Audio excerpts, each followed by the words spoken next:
So the purpose of this video is twofold. First, I want to show how to do a proper DVD recording in terms of the resolution and recording it in such a way that when you go to burn it and put it on your TV, it's still going to look clear like how you see it on your computer.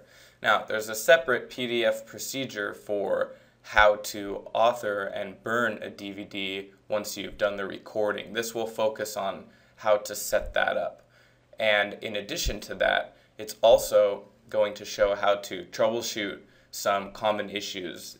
For example, the video is choppy or lagging or something along those lines. So let's get started. The first thing I'm going to do is come to WM Capture and click Settings. And then from the video format, I'm just going to drop down and grab DVD. Okay, I'm presented with some options here. These, you can choose whatever you want. 16 by 9 is widescreen, 4 by 3 is letterbox, 1 by 1 is 1 by 1.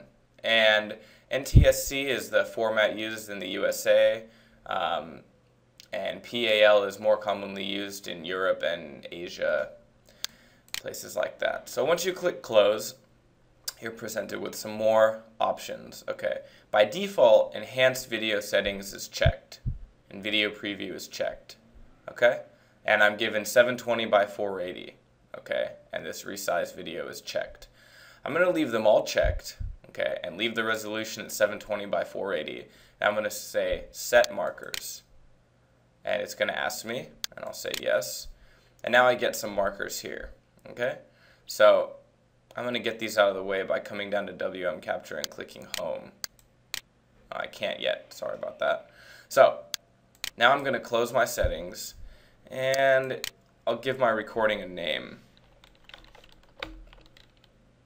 Test 01. Now here in the video bitrate, we set it at 4,000. You can go as high as 6 if you really want. I would say if your computer is fast enough to do it, you can try 6,000, but 4,000 is good enough. Okay.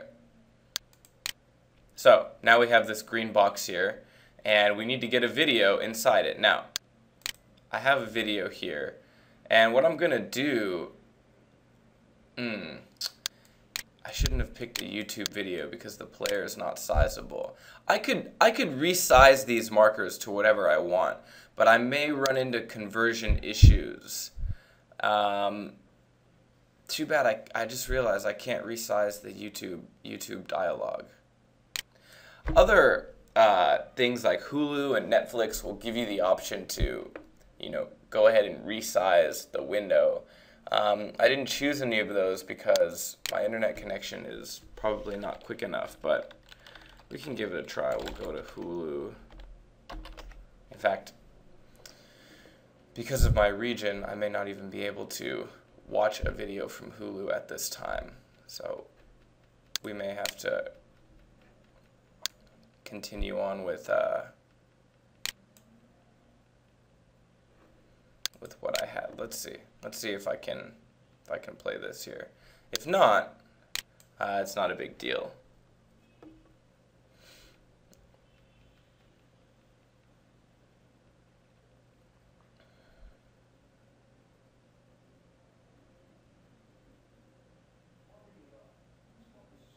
No.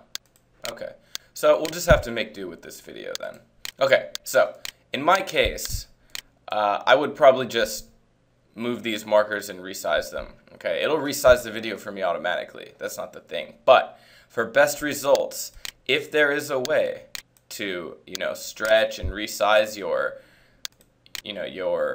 player, then you should definitely do that. See, obviously I can stretch my browser, but it doesn't do anything to the video. The video size is fixed in this situation.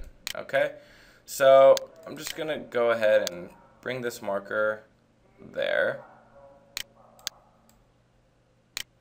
Okay, and now we have the recording region. So I'm gonna hit record on WM Capture, and I'll start playing. Okay, so while that goes, I'm gonna right-click my taskbar. Now this is the same for Windows XP or Windows 7. You right click and you'll find Start Task Manager somewhere here. So you can click it. Now, you'll probably start by default here in the Applications tab. You want to move over to Performance. Have a look at your CPU usage. Okay.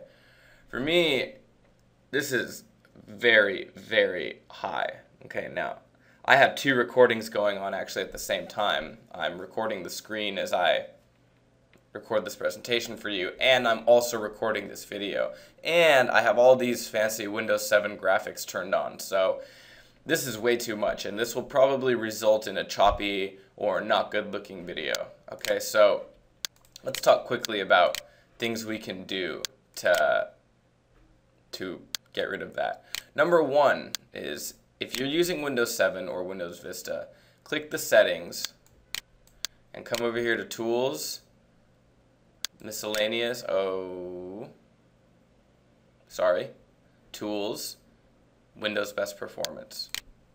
When you click that, you'll get this Performance option tab, and you can say Adjust for Best Performance and click OK. I'm not going to do it now, but what you'll see is all these Windows 7 graphics go away, and you'll be shocked how much processor that will free up. Okay. The next thing you can do is, here in the settings, you can uncheck Enhanced, and this will automatically go gray, and Basic will check itself. Okay. That can also help to speed up, free up some processor resources and result in a better recording. For fun, let's play the one that I just did. It's probably not going to look good at all.